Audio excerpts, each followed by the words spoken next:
This week we bring to conclusion our liturgical year, and we mark it on this last Sunday of the liturgical year by celebrating the feast of Christ the King. And it's fitting, as we celebrate this great feast in our own time, as all things culminate, as we celebrate the end of the year, we do so, as we have been hearing in our readings over the last few weeks, contemplating the end times, the end of creation as we know it, when all things will be remade, when all creation will be made new in the person of Christ, when Christ will come again and a new heaven and a new earth will be born from him.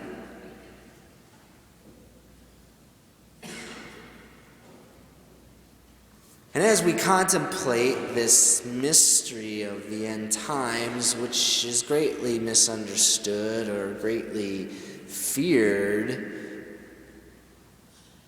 by many because of that misunderstanding, because of perhaps the idea that at the end there will be nothing, or at the end there will be this final condemnation and all things will cease to exist.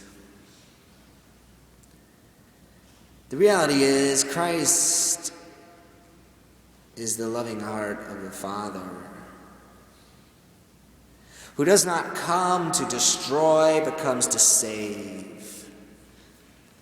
He comes to rule in peace, comes to rule in love, comes to rule in truth. And his kingdom is now. It isn't just something we await at the end of times, perhaps long after we're dead. His kingdom is now. He came to establish that kingdom when he took on flesh, as we'll celebrate in just over a month. Which is why those three kings came and bowed down before him. Not just bowed, they laid down in the dirt and recognized him as King of Kings, Lord of Lords, God of gods. He wasn't just merely a child born of a woman in a manger, but something more. This man wasn't just a man that taught great teachings and had influential insights in his day that led fishermen to leave their boats and follow him. There was something more. He wasn't just a persuasive criminal from a cross who led the criminal beside him to beg his mercy and entrance into his kingdom. There was something more.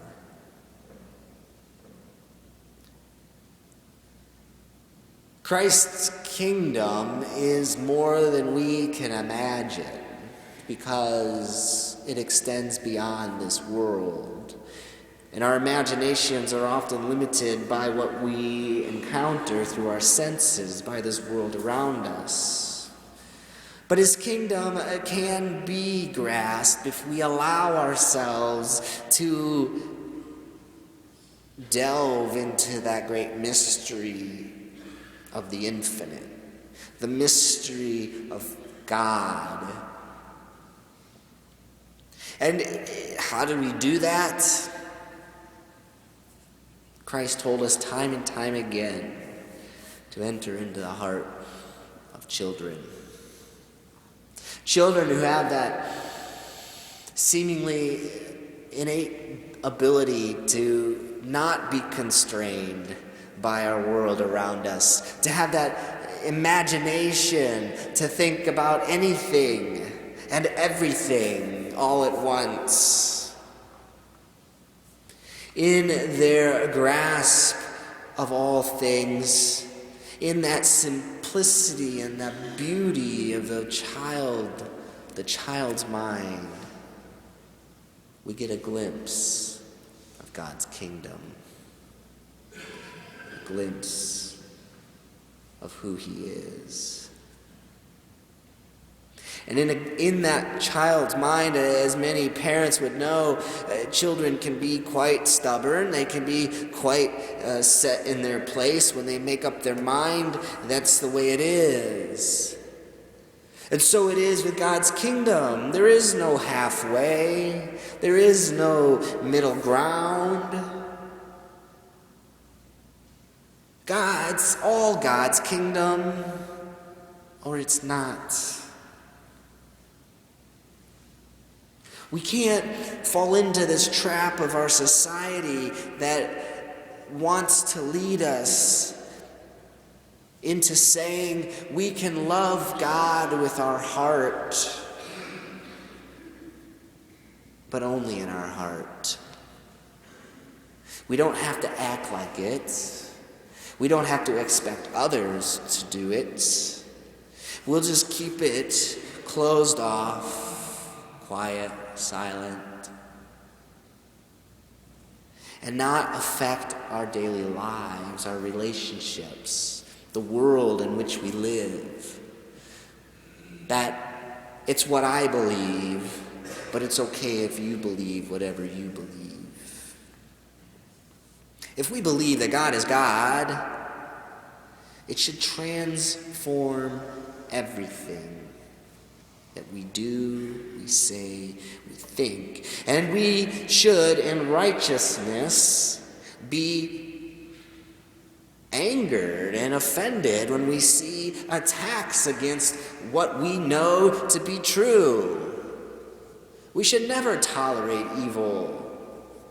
We should never tolerate abuses against the freedom of religion, against the dignity of the human person. We should never tolerate evil in any form because that's somebody else's free will choice. It's an abomination against the God we claim to love in our hearts. He's either your king or he's not. And if he's not, then someone else rules your heart. Someone or something.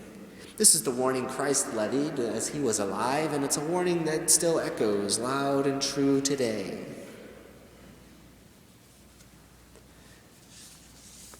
Pope Pius XI in 1925 created this feast of Christ the King. Now, that may seem irrelevant 90 years later, but one paragraph in his encyclical in which he gave us this feast, it seems as if Pope Francis wrote it yesterday. And I wish to share that, for what he writes 90 years ago is so striking for all of us. If we ordain that the whole Catholic world shall revere Christ as King, we shall minister to the need of the present day, and at the same time provide an excellent remedy for the plague which now infects society. We refer to the plague of anti-clericalism, its errors, and impious activities. This evil spirit, as you are well aware, venerable brethren, has not come into being in one day. It has long lurked beneath the surface. The empire of Christ over all nations was rejected. The right which the church has from Christ himself to teach mankind, to make laws, to govern peoples, in all that pertains to their eternal salvation, that right was denied. Then gradually the religion of Christ became likened to false religions, and to be placed on the same level with them. It was then put under the power of the state and tolerated more or less at the whim of princes and rulers. Some men went even further and wished to set up in place of God's religion a natural religion, consisting in some instinctive affection of the heart. There were even some nations who thought they could dispense with God, and that their religion could consist in impiety and the neglect of God. The rebellion of individuals and states against the authority of Christ has produced deplorable consequences. We lament them today. The seeds of discord sown far and wide, those bitter enmities and rivalries between nations, which still hinder so much the cause of peace. That insatiable greed, which is so often hidden under a pretense of public spirit and patriotism, and gives rise to so many private quarrels, a blind and immoderate selfishness, making men seek nothing but their own comfort and advantage, and measure everything by these. No peace in the home, because men have forgotten or neglect their duty. The unity and stability of the family undermined. Society, in a word, shaken to its foundations and on the way to ruin.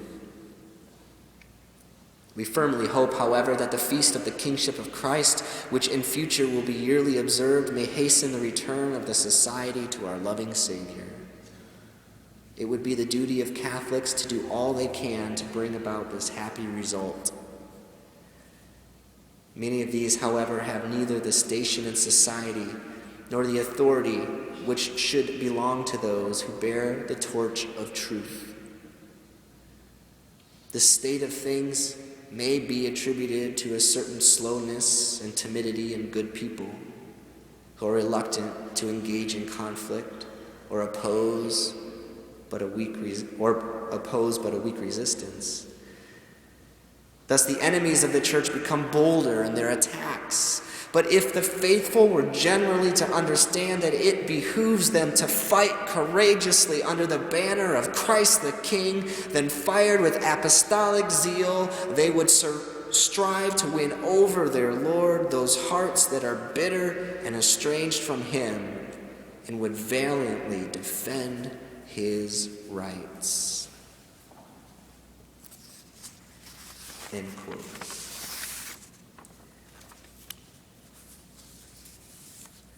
Five years prior to Pope Pius writing that encyclical, in Mexico, the Catholic faith was being persecuted and Catholics being killed for being Catholics. A 14-year-old boy, again, as I mentioned, the childlike faith of those, named Jose Sanchez del Rio, had joined the Cristeros movement against the government crusading to wipe out the Catholic faith from the land of Mexico.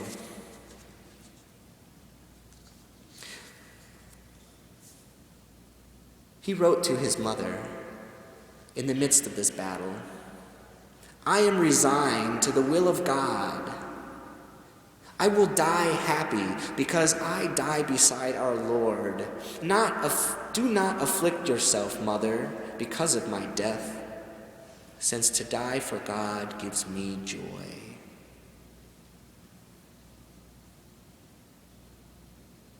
And he pleads with her, in order to go to heaven, we have to go to war, mother. Will you deny me the chance to go to heaven, and so soon?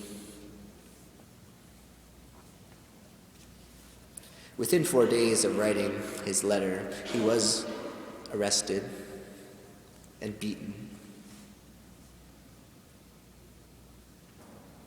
He was beaten and humiliated, and the final act of punishment, they cut the soles off of his feet and had him walk through town, had him walk over salt, had him tortured, all the while promising him that they would free him if only this 14-year-old boy would say, "Death to Christ the King."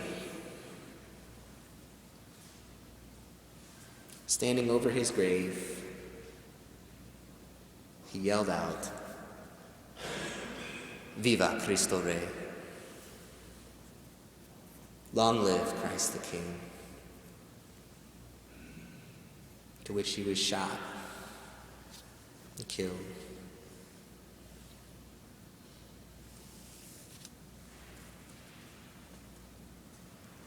Following Christ the King is not easy, and he never said it would be.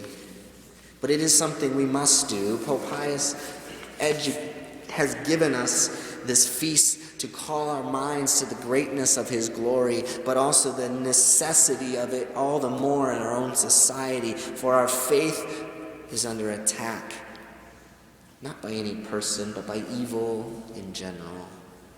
And if we don't stand up, if we don't yell, "Long live Christ the King," to all the ends of the world will silence the faith and silence us.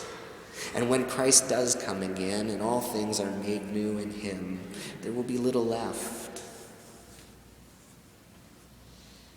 Little left to enjoy the great goodness that will be made new in him for all eternity. And so this day is an opportunity for us to reflect on our own relationship with Christ the King and how we can rise up, as Pope Francis said, to cause commotion in the streets, chaos as it were, not destructively, but a healthy chaos of living the faith. Living the Catholic faith is chaotic in a world of evil. Praying in public is chaotic. Living the Beatitudes is chaotic. Loving your neighbor, loving your enemy is chaotic. To cause chaos and proclaim boldly, "Long live Christ the King."